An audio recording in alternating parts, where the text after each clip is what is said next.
All right, we are live. We're going to talk about the NFL draft here today.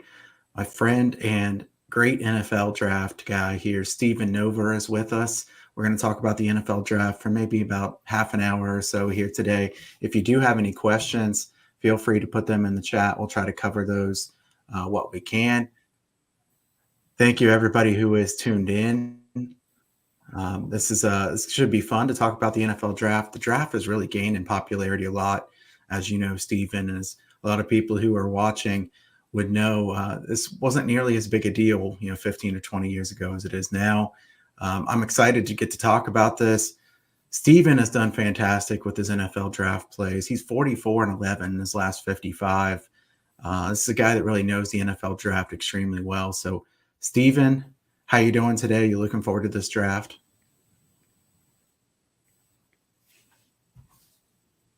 Hey, Kyle, and belated happy 40th birthday to you. It's Thank you. Thank you. Yeah, it's yeah, of course, looking forward to the draft. I've been You've been putting a lot of time into this research here for quite a while, right, Stephen? Yeah, I don't know how many older draftniks there are than me now. I first started really following the draft in 1969, and so that was following the 1968 season. Do you know who was the number one pick, Kyle, in 1969 in the 1969 draft? I have no idea. O.J. Simpson. Oh, wow. Okay. Yeah, There you go. O.J. Simpson. But, I was growing up in Wisconsin, so I was a big Packer fan. And the Packers had this glaring need in the defensive line. And there was, I remember talking with my uncle, who was like, really, that's really learned my football from. And this was way, obviously, before the internet or information was so hard to come by. And I asked him, I said, God, Uncle Jimmy, who should the Packers get? They had the 12th pick that year. He goes, yeah, I'm really hoping that this guy slips through to him because they need a defensive lineman. And I go, who's that? He goes, Mean Joe Green. I said, who? He said, yeah, he's a guy who plays for North Texas State. And back then, Kyle, you had like the major conferences, the Big Ten, the Pac-12, the SEC, and the Big 12, which was called the Southwest Conference at the time. They just totally dominated. None of these other little small schools, no one even heard of them. And I remember then hoping the Packers would take Mean Joe Green, and he went like fourth to the Steelers. And Steelers had this great scout back then, this Bill Nunn, and he put him on Mean Joe Green. And so a lot of people at the time, way back then, they're going, oh, who's this guy? Now he'd be, so famous and all that coming into the draft. But back then it was a whole different thing. And I remember the Packers then at number 12, they did a horrible draft mistake, and they drafted for need instead of best player available. And they ended up taking this defensive tackle, Richie Moore from Villanova, who just busted. And I've always hated, taking defensive linemen in the first round since then. And in fact, around 1980 or so, when Howie Long was coming out of Villanova, he was a great prospect. I was saying, yeah, I don't want the Packers to take him. I don't care how good he is because he comes from Villanova. So that's how far back, how far back I go with the NFL draft. And I've gotten into more and more into it, every year since. Yeah, and it's gotten more and more popular to bet on. So you're definitely not the only one. Stephen, let's talk briefly about, before we start talking about positions and specific players here, let's talk briefly about how, there's been a lot of bookmakers speak up about the fact that it is hard for them to place good numbers on these. I've heard some good interviews with really sharp bookmakers who say they consistently lose in the NFL draft. Like, this is one of the toughest for them to set up. I mean, what are your thoughts about that? What makes it so much harder for them to set numbers on the NFL draft? I assume it has something to do with, this is information based rather than, some kind of model that you can go back. You can't say, the average total has been this, the average spread has been this. But what are your thoughts here on, bookmakers definitely have made it clear that the NFL draft is beatable. Do you think it's just because it's information based, or what are your thoughts here on that? I don't have a lot of sympathy for the bookmakers. They lose or they haven't done well. They kind of maybe mask their losses, but maybe they legitimately lose on the NFL draft. But it is so information based. But I mean, they have a lot of things in their favor, and I'm in Las Vegas, and aside from Circa, which does a great job, and maybe a couple other places, a lot of the major books. Westgate and South Point, these places, they haven't put up any draft props, and I don't think they're intending to do that. Golden Nugget and all that, and it really bothers me. These are places that's supposed to have some legendary bookmakers, and they don't even have enough, guts to put up the NFL draft. Hey, it's information based. You have your information sources. It's extremely popular. It's not like it's some esoteric thing. It's just grown from leaps and bounds in popularity. The handle, I'm sure, is very big at each year, and I think they should book it. And I think it's bad that they don't. And they have the same information sources, if not better, than the average bettor. And a lot of recreational people enjoy doing it. And so I have no sympathy for the bookmakers in this.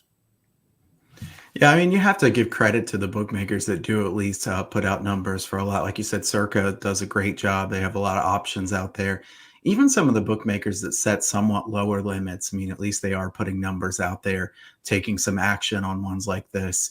I can understand setting the limits lower on things like this than average bets for sure. But I'm glad we do have some numbers to talk about here today, Steve. I do want to say to people who are watching, it looks like there's over 100 people here watching right now. So we appreciate those of you who are tuned in. If you do have questions in the chat, you can put them in over there. Fox, thank you for the belated happy birthday. And we'll get Steven's thoughts here on a plus money bet here in a little bit. I want to say too, Steven, like I said, 44-11 in the last 55. I kind of partnered up here with Steven to sell all of his plays for the NFL draft through my newsletter. I believe there is I think you have 14 plays so far, Steven, somewhere in that range, 14 plays or so. It's $59, so it's less than $5 a play. Certainly not setting it at a high price point. I do want to say for anybody who's watching this now, obviously some of the lines have moved. Some of these bets were from last week and then some from yesterday. So if you do join in, happy for you to join in at any point now. You can reach out to me via Twitter or X, or you can reach out to Steven as well.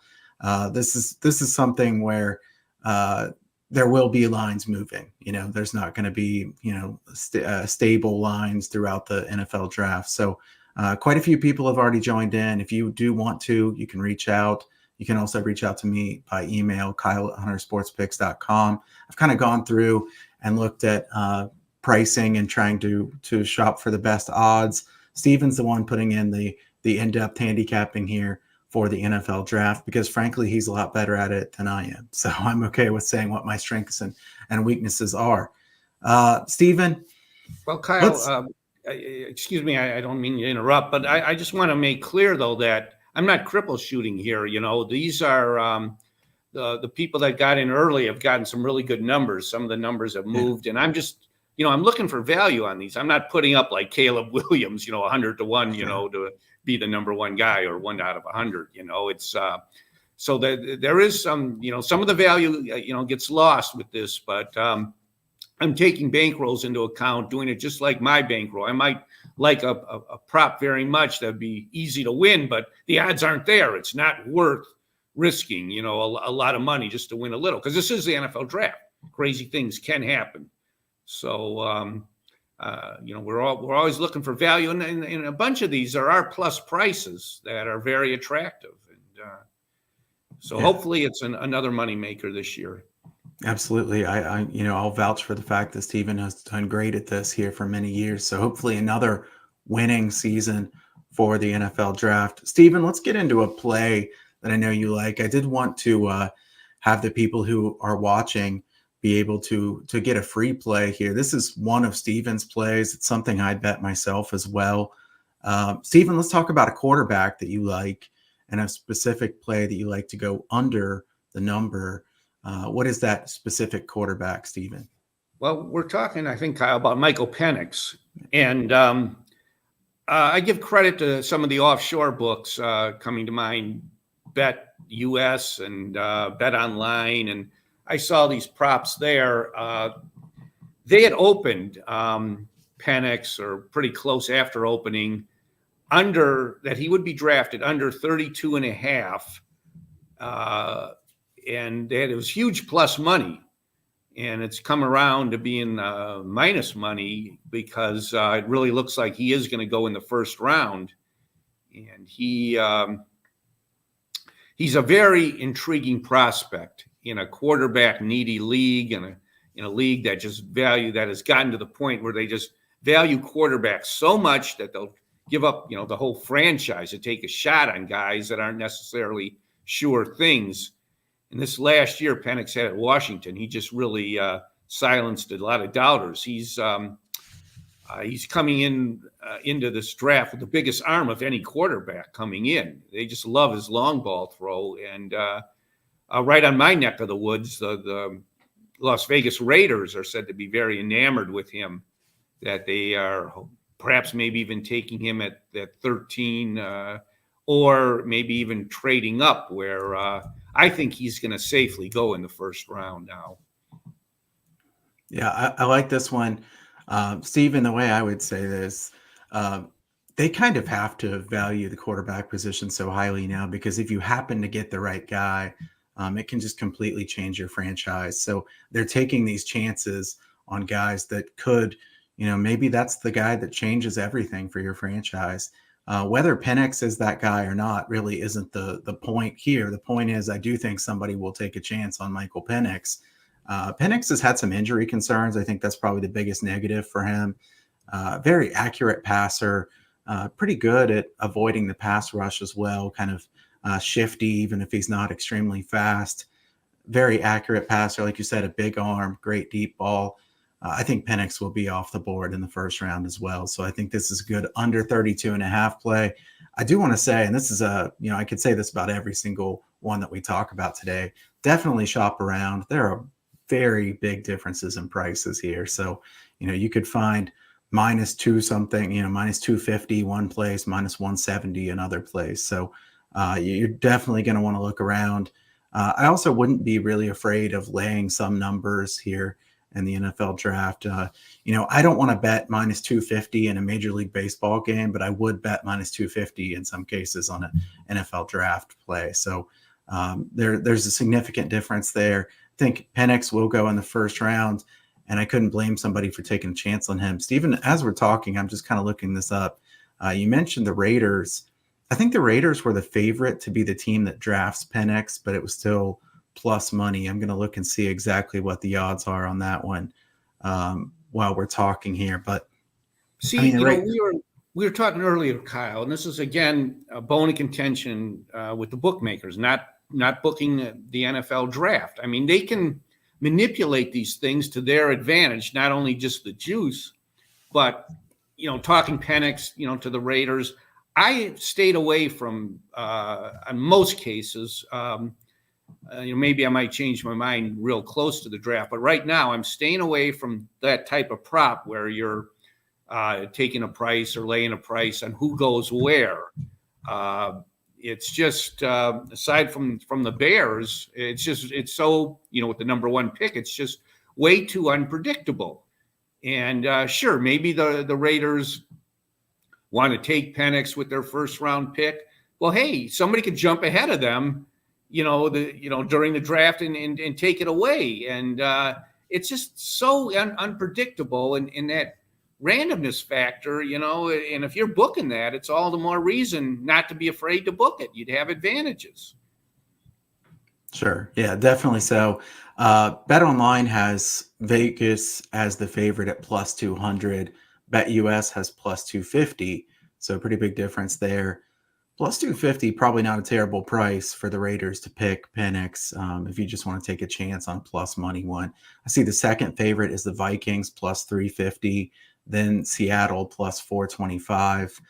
Haven't really thought that one through. I know the Vikings are rumored for many other quarterbacks, including McCarthy. So, A lot has to happen for that, and those plus prices aren't big enough, in my opinion, to get involved with that particular prop. For the Vikings, they might have to trade up. Are they going to be able to trade up? Let's say they trade up even higher, where they can take a quarterback who's higher rated than Penix. Or do they sit where they are? And is he still available? Or are they even going to take him? And it's just not enough of a plus price for me to get involved in that particular prop. yeah, there's a lot of teams out there, and like you said, a lot of different trades could happen. We've seen a lot of teams jump up to get quarterbacks in the past, so definitely something to keep in mind. I want to look at a few other specifics just to get your opinion on. Um, Brock Bowers. This is one that I already bet. I bet under 12.5 for Brock Bowers. It is juiced a little bit more heavily now. I think minus 180 or 190 is the best you can get at this point. I know Bowers has some people, saying he's not a great blocker. There are some negatives there, but this guy's a tremendous tight end, kind of a slot guy. He had a little bit of a down season for him last year at Georgia with his injuries. 2 years ago, he was fantastic. What are your thoughts on Brock Bowers? Do you think he makes it to, first, do you like under 12.5 for Bowers? And yeah, I would say yes, Kyle. I like him better than Kyle Pitts.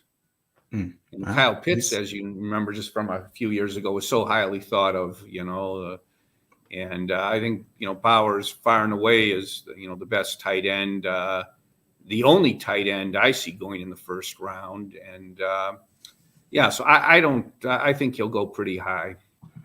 I know a lot of people have him going to the Jets at number 10. I could definitely see that as a possibility. He also could be the 12th pick. I see some of them moving to 11.5 here on Bowers. So definitely you want to get the best price you can. But I think Bowers has such a high potential. And look at what Laporta's done. I mean, Laporta's been fantastic. He's changed that team a lot. I think Bowers could really make a team a lot better. So I would be surprised if he doesn't get picked by pick number 12 for Bowers.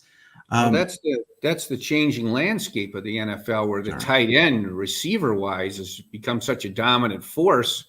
And not just one. A lot of teams want two tight ends out on the field now, both pass catchers. Exactly. The tight end being a great blocker is a little bit less important than it was years ago, right? I mean, this was Right. that was what they primarily did in the past. And Stephen, let's talk about, before we get to any others, I know you mentioned to me before we went live here today about how, like running backs, for example, and some other positions, how they're not valued the same way they were before. I mean, what would we have to go back to see that, running backs would be consistently taken in the first round? How many years, 10 or 15 years? It wouldn't be too far. I mean, you wouldn't have to go too far back. It's not just running backs, Kyle. Let's go back a few years.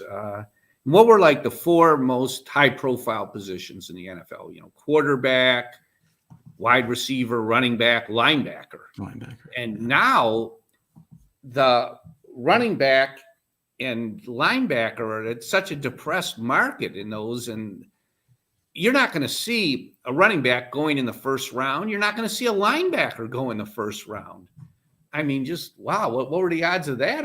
Back in the day, it's just the NFL has just changed so much. It's such a crazy ping pong passing league where you're just trying to line up with a stud quarterback who's mobile and getting as many receivers. If it's two tight ends, if it's somebody really good in the slot, if it's your number one wide receiver flanked out, as many guys as you're doing as best pass protection as you can. And that's today's NFL. So that, of course, devalues running backs. It also devalues linebackers then. The defense is trying to get their best pass rushers in there. And then the rest is nickelbacks, dimebacks, safeties playing corner. They're just trying to defend against the pass. There's no like middle ground there. And there's no smash mouth football hardly anymore where the running backs, especially fullbacks. I mean, these guys are as extinct as the Tasmanian tiger. That's just, it's not a position anymore.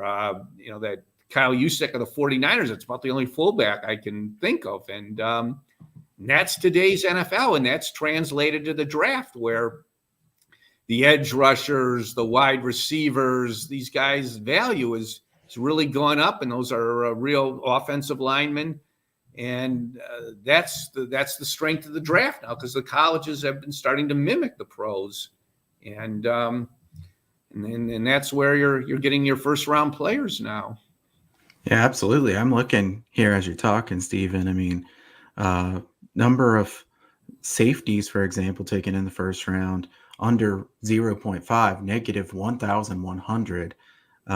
Number of running backs taken in the first round under 0.5, negative 1,600. Now, I'm not a guy that's going to bet negative 1,600 because we've seen the strangest things happen before, but it would be pretty shocking if a running back is taken in the first round. And like you said, years ago, that would have been something that was almost unheard of. I know I don't see here the odds on linebacker, but I know that no linebacker taken in the first round is a big favorite as well. Yeah, I mean, it's a changing landscape of the NFL. And, we've seen that even the free agent markets, how much people are willing to pay for running backs versus other positions. A good quarterback's going to make huge money. They don't even really have to be an elite quarterback. They just have to be a serviceable NFL quarterback to get a really great paycheck. And like you said, wide receivers getting more important. Really good cornerbacks are at a premium now too, because if everybody's going to throw, then it's going to be really important. Let's talk about a couple other specifics, Stephen, and then I see there are a couple questions here, so I'll see if you have any opinion on that. Let's go offensive players first, taken in the first round. Many books have 21.5 as the over-under. I see BetOnline has 21, so if you like over, you want to look at BetOnline there for 21 instead of the 21.5. What do you think? I mean, it's crazy to see such a high number because, there's only so many teams. You got 32. And they're thinking over 21.5 for offensive players. Do you think that number is inflated too much, or do you? What's your lean on that one? I don't think it's inflated at all, Kyle. It wouldn't shock me if there wasn't a defensive player taken among the first 10 picks. It's an offensive draft, and I mean there is defensive talent, and but it may get pushed back a lot to the second round. It's a very strong year for wide receivers, for offensive linemen, and the quarterback market where I think it's like artificially high. Let's use the person we were talking about before, Michael Penix. Normally, if it wasn't such a quarterback crazy league, I don't consider him a first round talent. You mentioned his injury history. I mean, at Indiana, he got hurt every year. I think he had like 4 season-ending injuries, and he throws a great long ball, but there's issues with him. It's he's one of these quarterbacks who a lot of teams are intrigued by, but first round, well, not in the old days, but in today's NFL, yes, and it's inflated some positions and it's deflated other positions like linebacker and safety, as you mentioned. So I'm going a little off script here. So I apologize if this kind of catches you off guard, but okay, let's talk about Bo Nix a little bit because Nix versus Penix is one of the draft matchups that I see on multiple sites. Penix about minus 275 favorite to go ahead of Nix. What do you think of Bo Nix? Do you think Nix is a guy that should be valued? What do you think his value should be compared to what it seems to be? And are you confident that Penix will go ahead of Nix? Yes, Penix will go ahead of Nix. Nix is another one of these inflated quarterbacks. I don't think he's that good, but he's got a shot at going in the first round, maybe like sneaking into the first round. It's just I could see some of these teams panicking.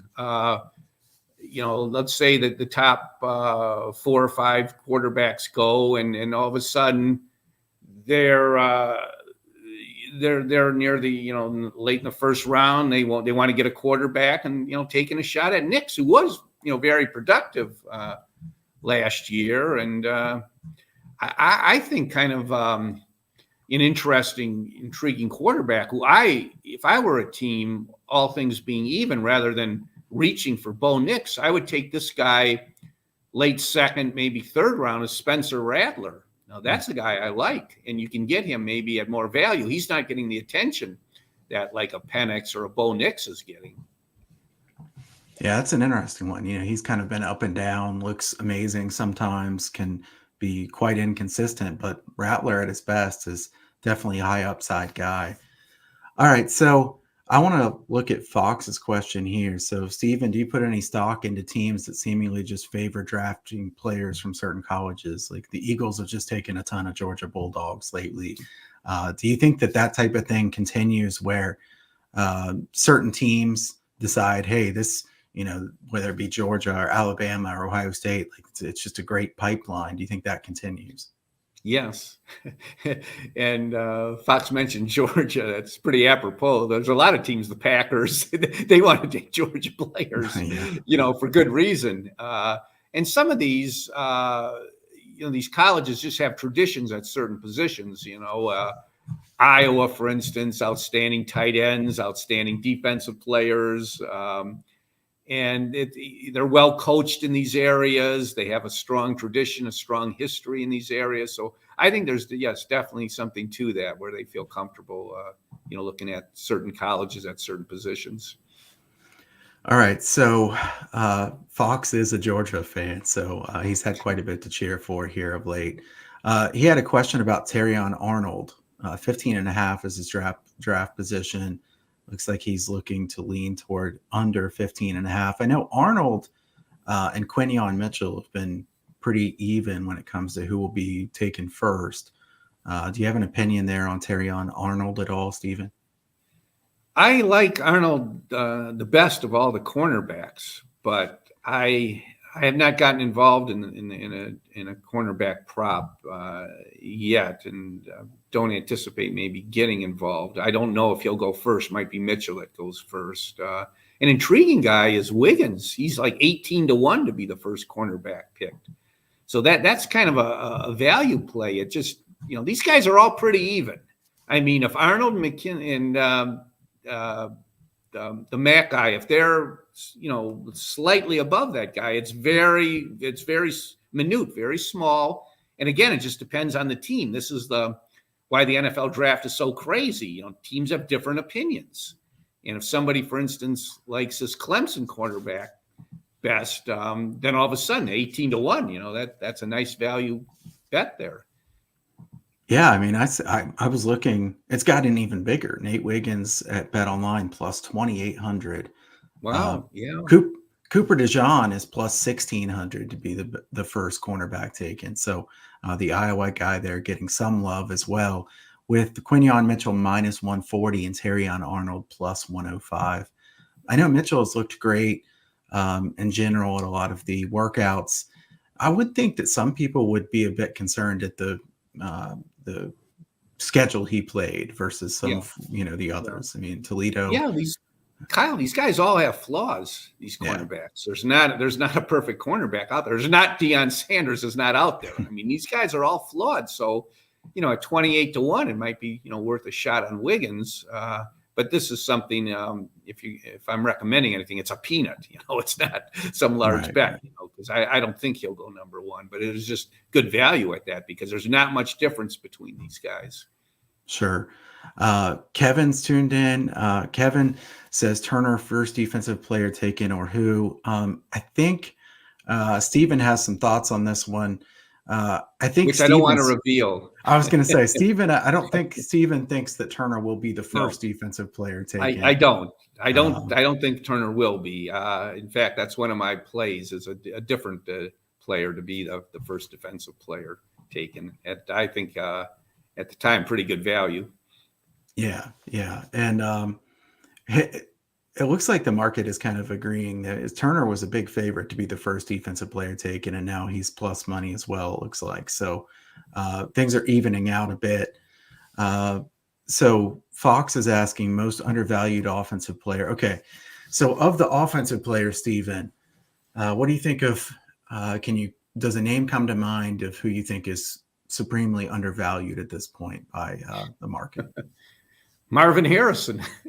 He's the best player in the draft. If this was a level playing field and you didn't have quarterbacks, if quarterbacks are rated even as wide receivers, he'd be the first guy picked. And who knows, if there's some crazy quarterback run, maybe he goes fifth or something, which would be insane. He's the best player in the draft. He should go number one by all logic, but that's not how it works, in the NFL. Okay.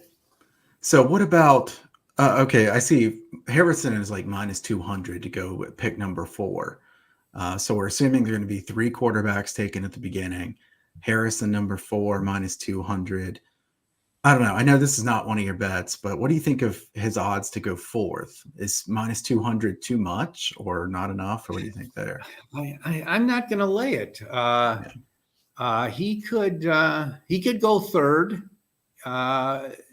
I have some opinions about that number 3 hole. I don't want to really tip my hand too much here, but he could go 3rd. And as far as 4th, it could be a scenario where there are 3 quarterbacks that go the first 3, and then some team trades up to get the 4th pick to take the 4th quarterback. There's just too many scenarios where I don't want to lay a price on that. Maybe at even money or something like that, sure. but not laying a price. All right. How about the most underrated defensive player? You say Harrison on offense. Who's your defensive player that's undervalued? I like this linebacker a lot from Texas A&M. Is it Cooper? I don't. He's really good. He's really talented. He makes a lot of plays. He can rush the passer.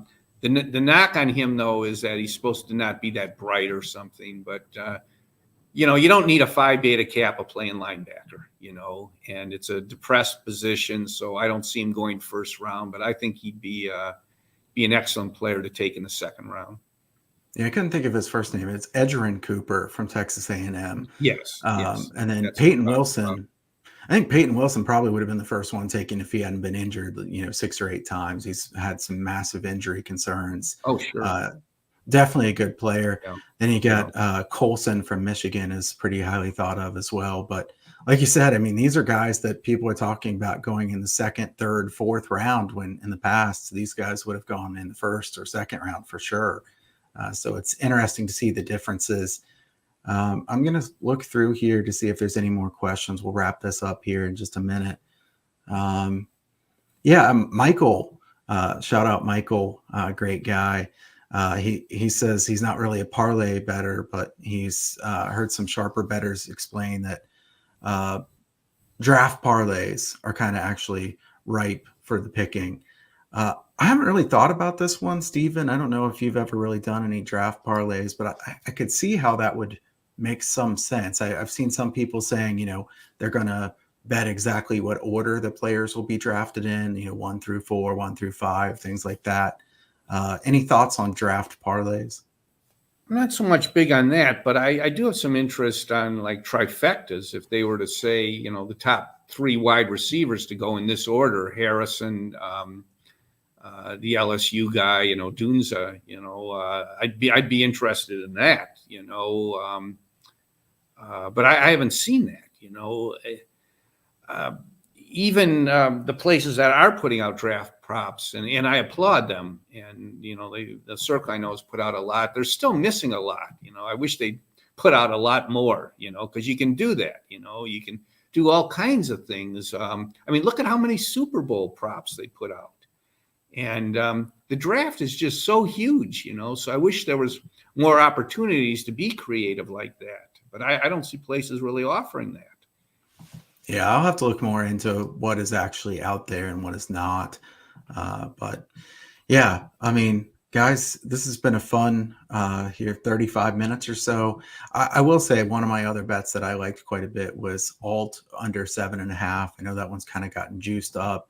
I think he's easily the best offensive lineman here. So there's going to be somebody that wants an offensive lineman pretty bad in the first 7 picks. So I still think that would be a good play, but be careful with the juice, obviously. I think he probably goes at least alt line on alt. Fox says, yes, good play on words there. Probably 5 or 7, he gets picked at the latest, but there could also be somebody trade up to get somebody like alt. So, all right, Stephen, thanks for your thoughts here on the NFL draft. And if anybody is interested in getting the rest of Stephen's plays, you can definitely reach out. You can comment, respond here on YouTube, on X. Like I said, Kyle at huntersportspicks.com as well. And Stephen, appreciate your insight and good luck with all the plays here on the NFL draft. And I'm sure we'll be chatting again sometime soon. Well, thanks a lot, Kyle. I always enjoy talking with you. It's a pleasure and a great honor. And I think you're I don't think you give yourself enough credit when it comes to the NFL draft. You were on alt very early with the under, and you got a very good price.